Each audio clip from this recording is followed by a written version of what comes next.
Hey, I'm Reshma Sajani, founder of Girls Who Code and Moms First. I consider myself a pretty successful adult woman. So why is it that in midlife, as I'm about to turn 50, I feel so stuck? Join me as I try to find the answer on My So-Called Midlife from Lemonada Media. I talk to experts and extraordinary guests about divorce, exercise, menopause, sex, drugs, and more to understand what we're going through and how to make the most of it. Listen wherever you get your podcasts. How many discounts does USAA Auto Insurance offer? Too many to say here.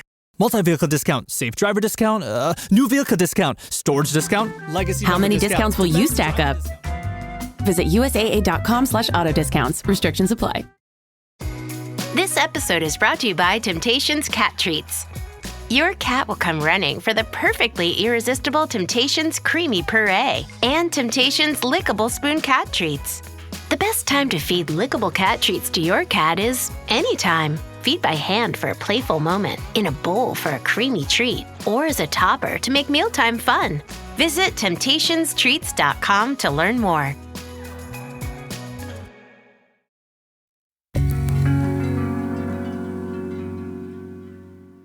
In 2017, Sadie was at the grocery store with her partner, Steve. Sadie spaces out, wanders away, as you do, and wanders back to him, just as he's throwing items into his cart. He was in the junk food aisle, just like tossing all of these snacks into our cart, which is very unusual for him. And so I plucked out a particularly egregious item. It was a Safeway Select brand generic peanut butter. And I held it up and I said, "Since when do you buy generic?" And Steve looked back at me and he was absolutely horrified and actually looked a little scared. And I almost looked behind me to see what had my 6'4" husband spooked. But then I realized that this guy was not my husband. He was just sort of a Steve-shaped stranger who I had randomly accosted and interrogated him about his grocery shopping. For the record, it took Sadie more than a quick beat to figure out she wasn't talking to her husband. It wasn't like seeing someone you think is a friend, waving to them, and then realizing once you get closer that it's not your friend. Sadie had to really stare at this random man to see who he was or who he wasn't. I remember really getting this weird visual perception distortion where it actually looked like his features on his face were bobbling a little bit, like they were not quite affixed to his skull. I mean, I think it was a second of just staring at him and just trying to understand what I was seeing. It's an out-of-body experience for Sadie. And then it gets weirder.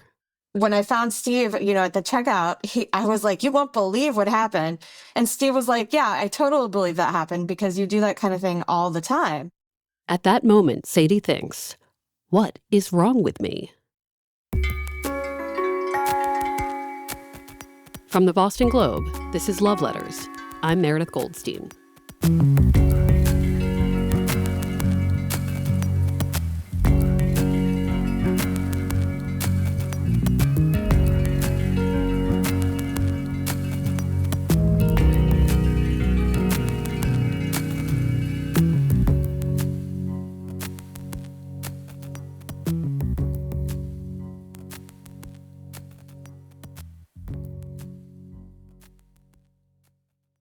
This season, we're talking about whether people can change and how they do it.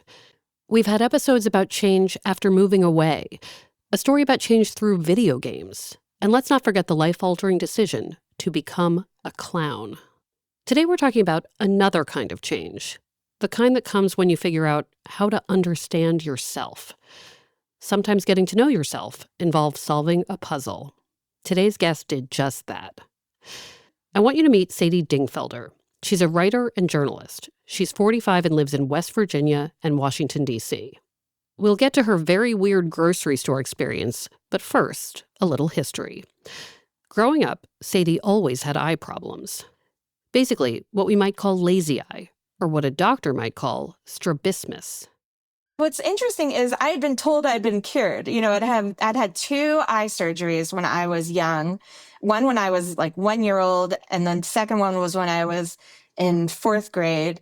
And really, like, that was the narrative that I understood and believed. But what I didn't realize is what actually happened with that surgery. And what happens to a lot of people who get this surgery is you just look normal to other people. Like your eyes become cosmetically aligned, but your brain is still not integrating information from your two eyeballs into a single three-dimensional picture in your brain. And so even though my eyes seemed to be aligned and tracking things, I was only processing information from my right eyeball most of the time. Many parents do not realize that the surgery is not correcting the vision problem, because they think of it as a muscular issue, but it's really a neuromuscular issue. Your brain is controlling where your eyes are pointing, and your eyes are not lazy if one of them points towards your nose or to a wall. That eye is actually, your brain is intentionally turning it in that direction to make it easier to ignore that information. Otherwise, you would see double. By the way, Sadie didn't really understand this until 2010, when she was interviewing a vision psychologist who explained it to her. She certainly didn't understand it when she was young. Still, she grows up gaining confidence. She finds some best friends. She dates. She meets her now husband when she's just about 30. She finds him at a party. I showed up, I guess, very pretentiously with half of a book because it was such a big, fat book. It had fallen into pieces. It was Infinite Jest by David Foster Wallace. Yeah, pretty nerdy and silly. But I had half of Infinite Jest in my hand because I had been reading it on the subway.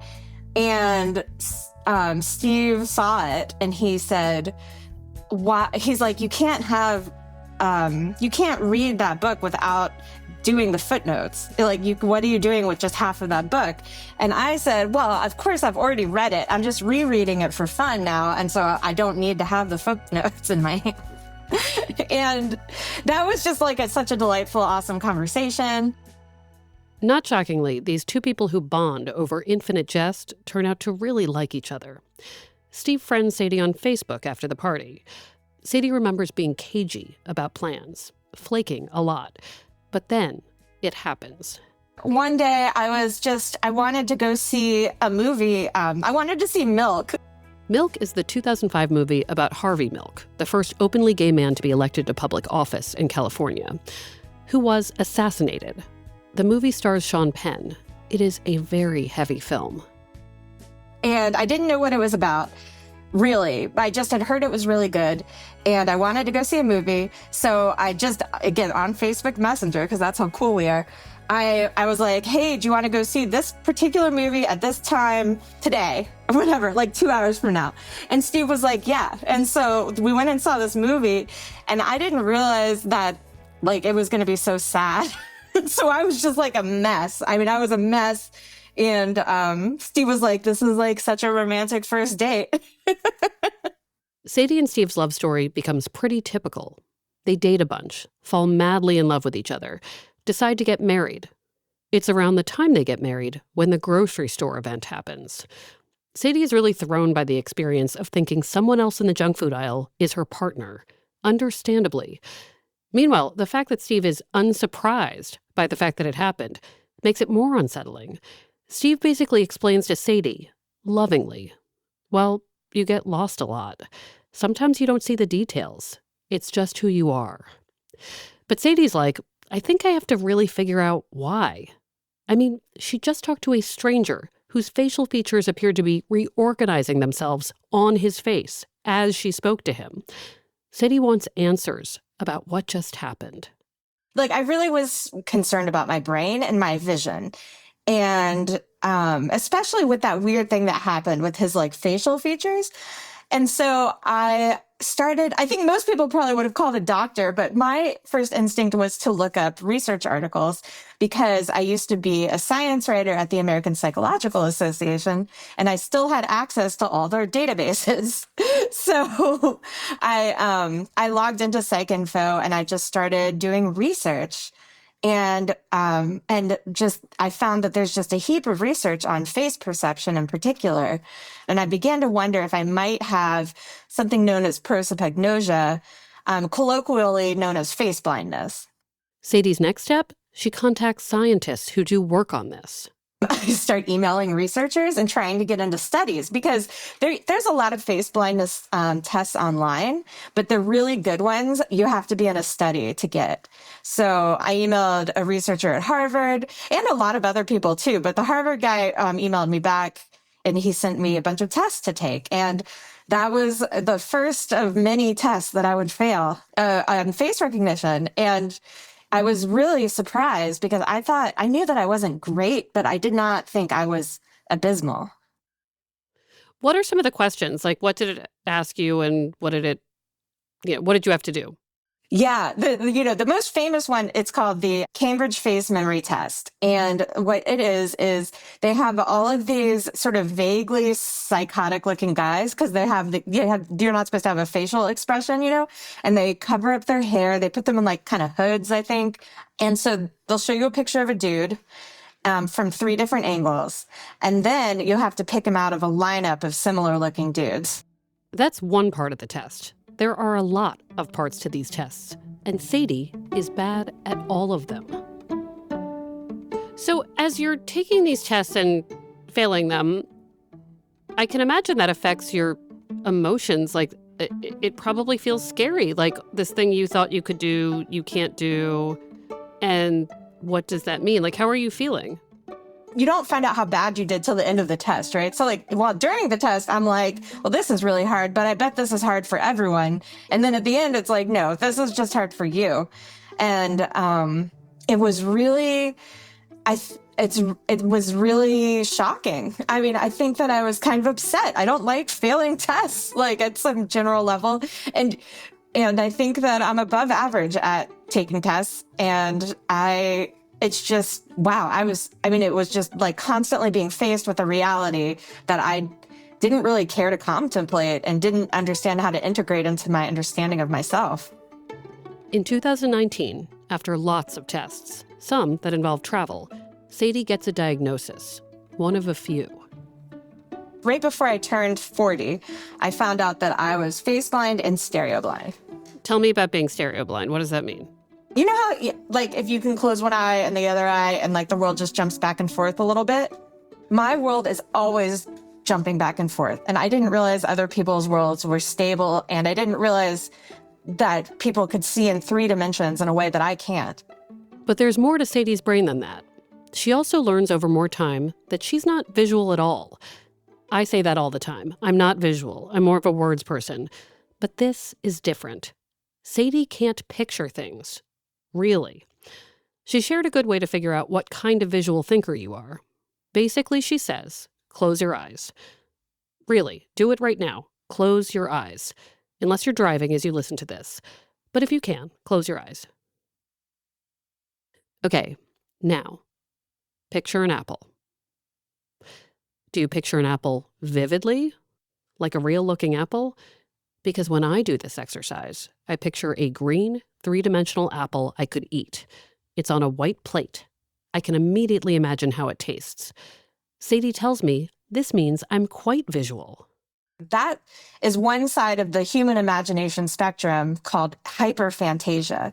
People on that side of the spectrum tend to be in the arts, and they also tend to have trouble getting over breakups with their boyfriends. And also, their brain sort of will just bombard them with moments from their past, embarrassing moments, for instance. You'll just be walking down the street and maybe you'll see something, and then all of a sudden you have to relive the most embarrassing moment in your life.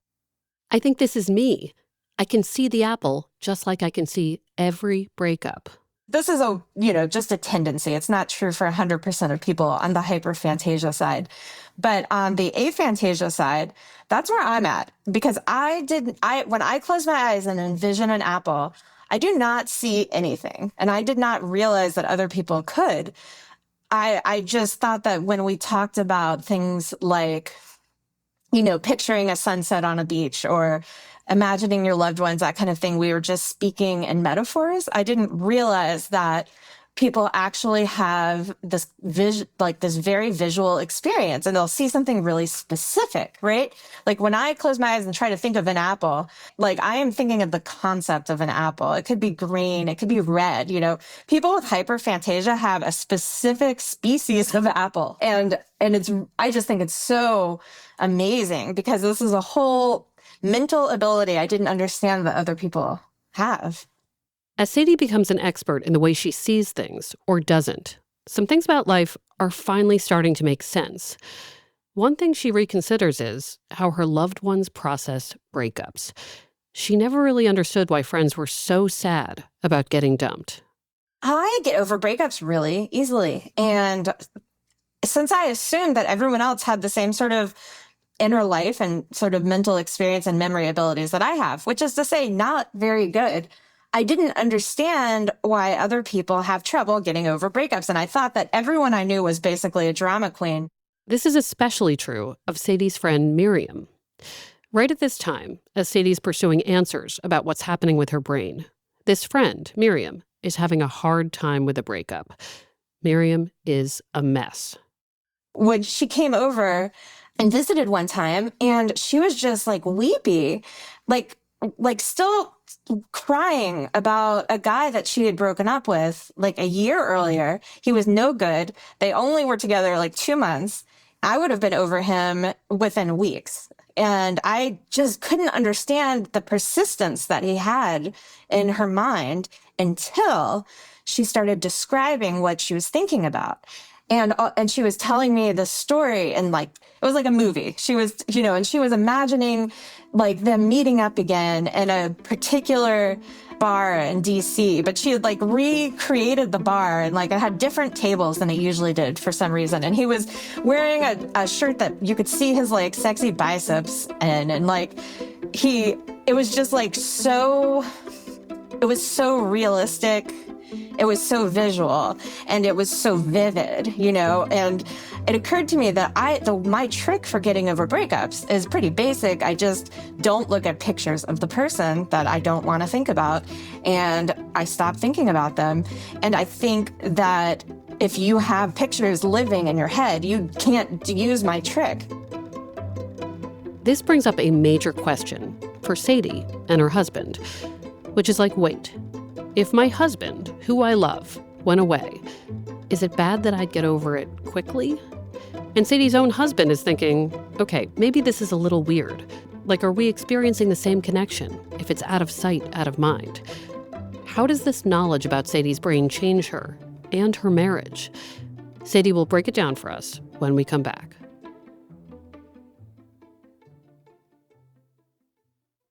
I want to tell you about a show I've been binging lately. It's called Sorry, I Missed This. It's about navigating life and finding happiness with ADHD, which I do not even have, but I do have 15 other problems that make it hard for me to do and focus and be kind to myself.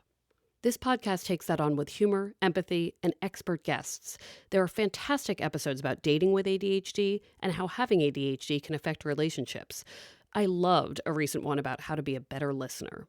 Host Kate Osborne has ADHD and a background in sex ed, so she gets what we talk about here. So many of us are overtasked and distracted, and then we feel like we're treading water with everything and everyone. Try Sorry I Missed This, calm yourself, and enjoy wherever you get your podcasts. Hey everybody, I'm here with this ad because Mint Mobile wants you to know they are trying to save you money.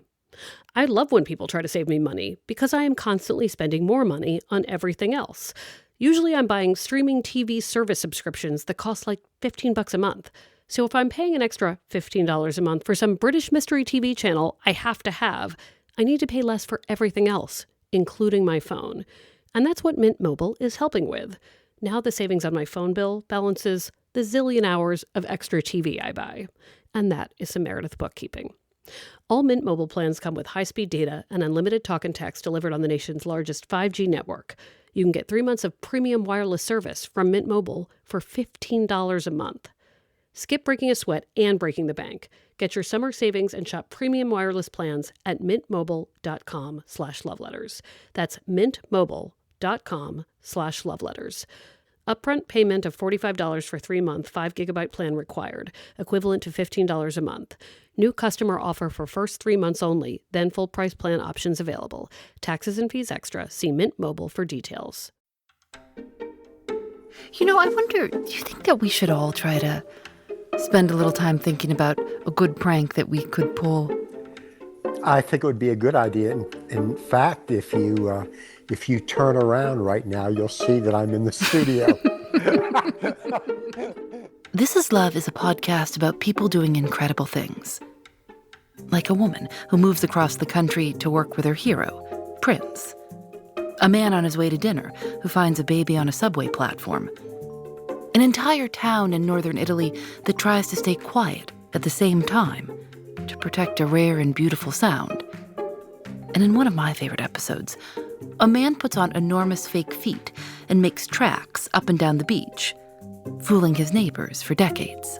It's the stuff that makes life worth living. I'm Phoebe Judge. Listen to new episodes of This Is Love wherever you get your podcasts.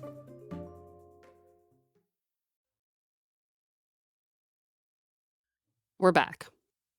So, from 2017 to 2023, Sadie learns a bunch of things about her vision and her brain and her lens on the world. In 2019, she learns she's face blind, also known as prosopagnosia. She's also stereo blind. She has a bit of pause in exploration because of the pandemic. But when she gets back into the research, she also learns that she has aphantasia, this inability to picture things in her mind, like the apple. Having all of this information changes Sadie because suddenly she knows herself. I think of the episode we had last season about the sex therapist, Krista, who learned she has ADHD. In that story, just knowing she had ADHD made it possible for her to be less hard on herself. Krista felt better because she was like, oh, that's why I'm like this. It's similar for Sadie. Suddenly she has more context for her whole life. She also has more confidence. After getting the face-blind diagnosis, Sadie writes about it for the Washington Post, and people who know her respond. When that story came out, I started getting emails from people that, said things like, I tried to be your friend in middle school, but you were really hot and cold, and I thought you just didn't like me. And then my favorite one was someone who wrote, like, my cousin was totally obsessed with you, and we couldn't figure out, like, why you ignored him half the time. And thinking back on being a kid in middle school, I mean, I was super lonely. I had one friend, kind of, and I would have killed for any sort of friendship.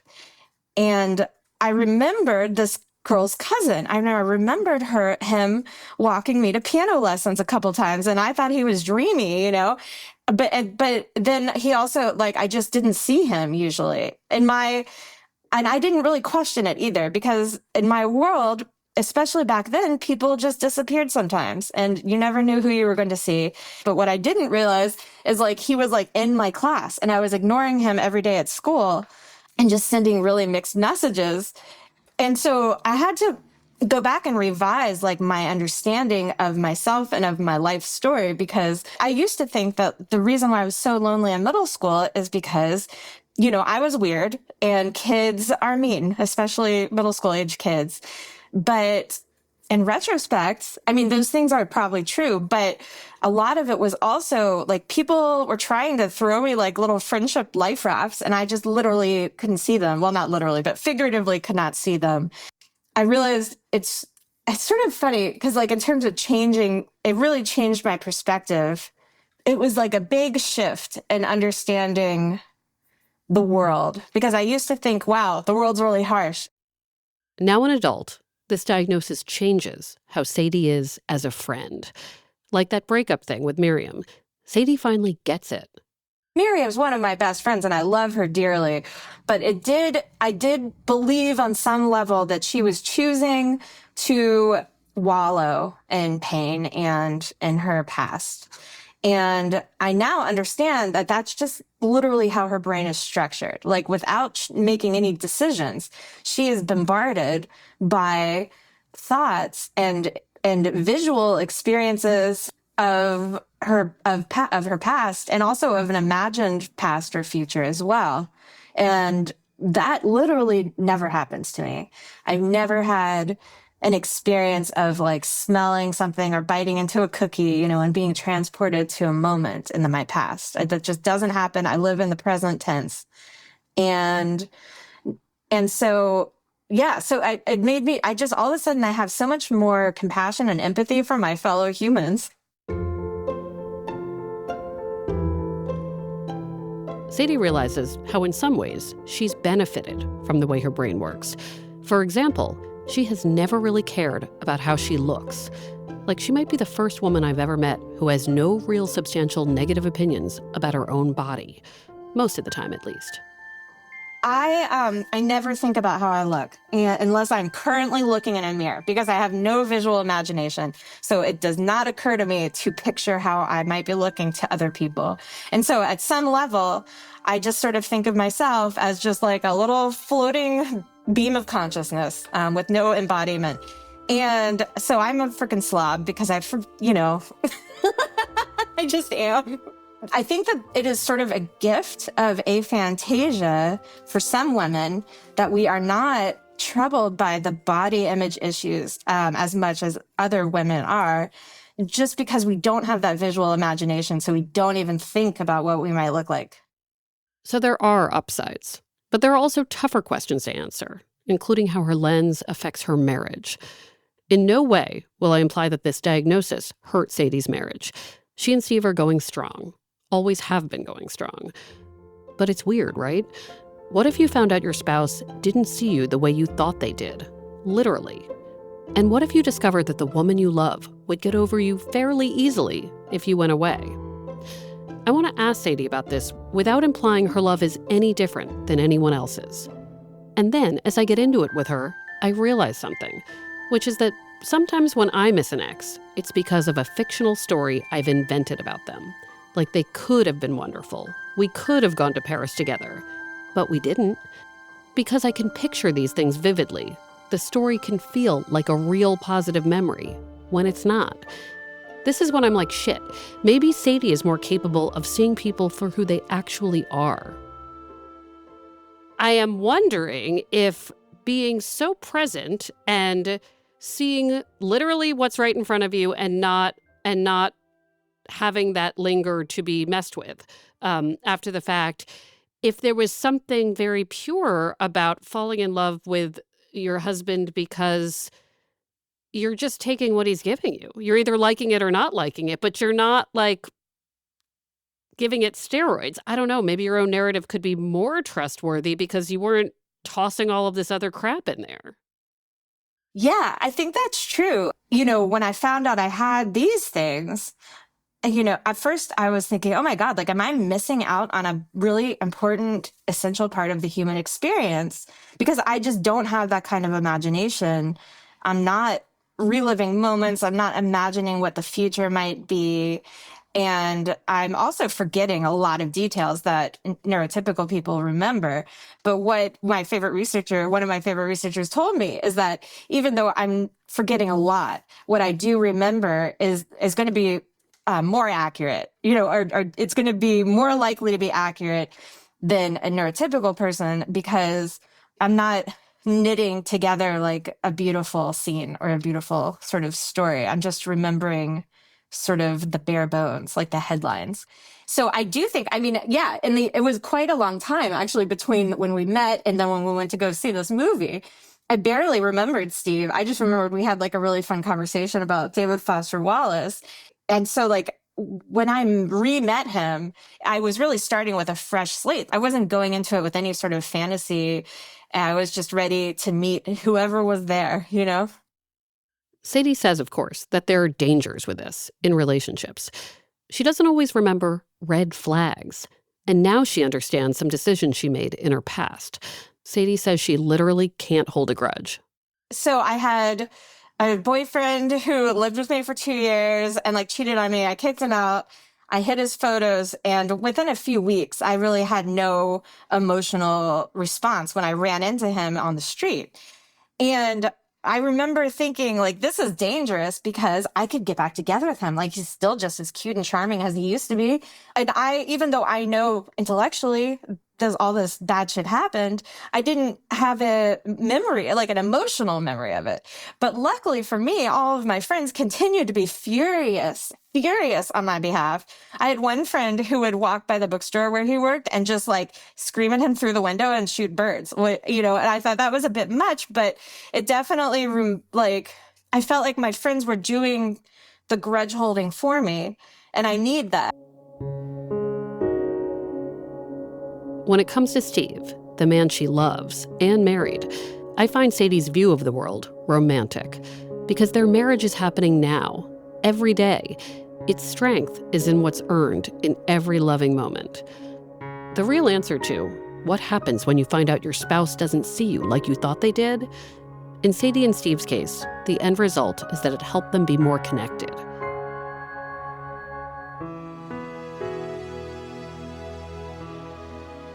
When I interviewed Sadie, she was on a book tour because she's written a memoir about her experiences.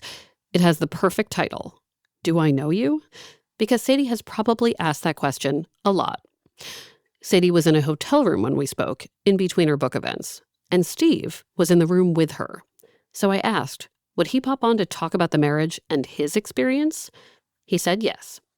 Okay, my name is Steve. I'm Sadie's husband.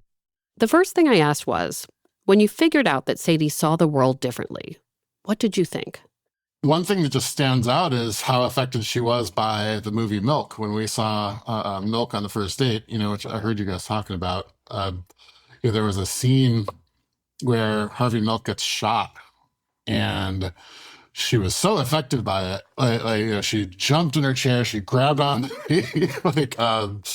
and was just physically really startled by it in a way that I was surprised by. I'd never seen that kind of reaction from anyone from a movie. That might have been my first introduction to experiencing Sadie.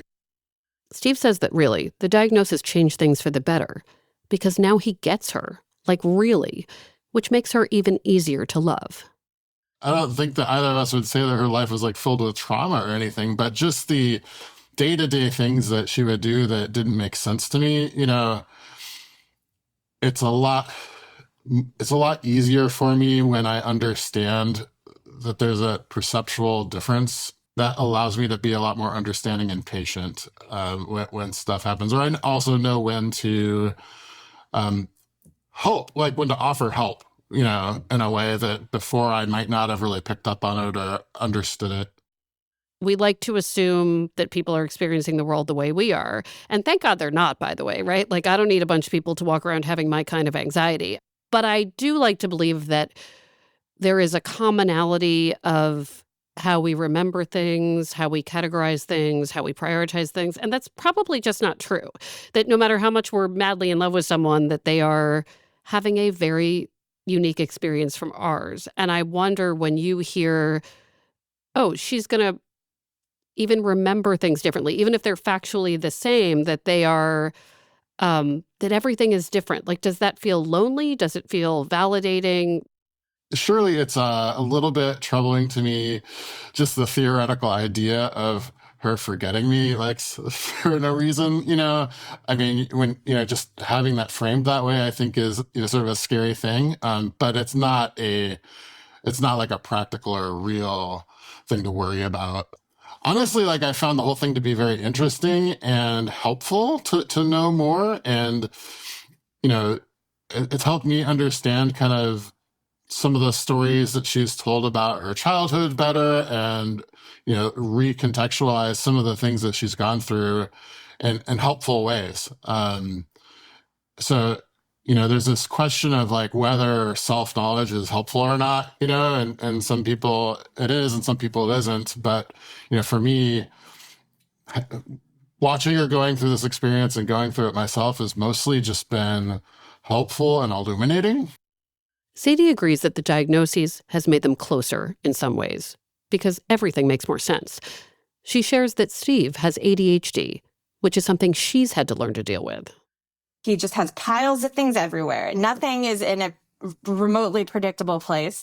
And I cannot stand visual clutter. Like every countertop in my apartment was absolutely clear. I only owned a few objects and they lived in their particular homes because I can't find objects in clutter. Like it's like really visually taxing for me to even look at a pile of clothes. And so when we moved in together, I mean, it's not like I didn't know what I was getting into, right? I knew he was a disaster, and I imposed my own sort of order on everything. The problem is, of course, that he was not able to find things that I was hiding, basically, from him and myself. Steve and Sadie work together on understanding how they affect each other. Also, much more importantly, Sadie says that if Steve ever went away, she would not forget him, because she wouldn't let herself. She would never hide pictures of him. She'd keep pictures of him everywhere. Another thing about a change in Sadie, since writing about her face blindness, first for the Washington Post and then in her book, she's become a spokesperson and a de facto therapist for a lot of people going through this same thing. I met Sadie because I moderated her reading in Boston. A few people in the audience had the same visual and neurological issues. They got a lot of validation that night.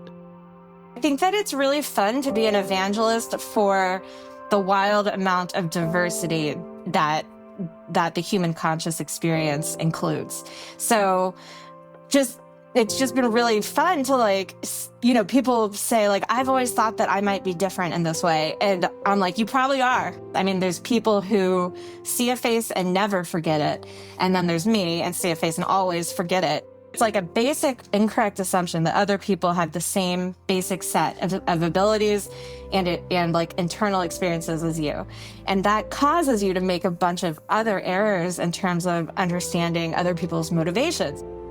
On this note, when I was at this reading, I told the group that sometimes I don't recognize people and it might seem like I'm rude, but what's happening is my own thing.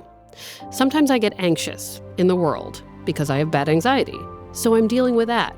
And that makes me distracted and I can't focus on the thing in front of me. So it isn't face blindness at all. It's just being too stressed to be present. I'm working on it. But the point is, Sadie and I might meet the same person and forget them for entirely different reasons. And Sadie is now super aware of how different our brains can be. That while she's not seeing an apple, I am thinking about the texture of the jeans I was wearing in 1999 when I realized a guy did not love me back. I'm also really curious about other people's internal lives, and I believe them. I used to not really believe the people who say they have synesthesia because it sounds too magical and I'm jealous. So if someone's when I hear a note, I see floating shapes in different colors, and I'm just no, you don't. Stop lying, And now I realize that it's no, actually people are telling you the truth. We're all struggling to be seen for who we are, for who we're trying to be. Sadie changed because she sees herself now, and her relationship changed because both Sadie and Steve understand their differences for real. I'll give Steve the last word. Everything that you learn in life, even when you study these things, kind of leads you to the conclusion that we all have the same inner experience for the most part, and that sets up a lot of assumptions about people that I think limits the depth of our empathy. And so that's what the experience has done for me, is it's deepened, my empathy, and with Sadie, it's deepened our relationship.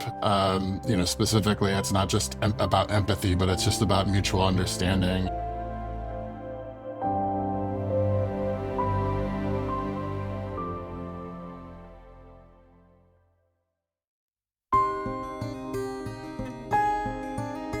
Love Letters is a production of the Boston Globe. Our producer is Christina Hanatu. Our executive producer is Kristen Nelson. Uzair Ahmed does our audio mixing and mastering. Sound design by Christine Ahanatu. Maddie Mortel is our audience engagement manager. Special thanks to Nancy Barnes and Linda Henry. Our music is from APM. Remember, Love Letters is also an advice column. Send any questions about dating, divorce, marriage, singlehood, whatever, to loveletters@boston.com. And if you like this show, please leave us a review. Learn more at loveletters.show. I once actually joked with a friend that I should start a business where I'll hold grudges for people. Oh, yeah, I could use that. I'll just be mad on your behalf. I'll sit and simmer about it. I'm Meredith Goldstein. Thanks for listening.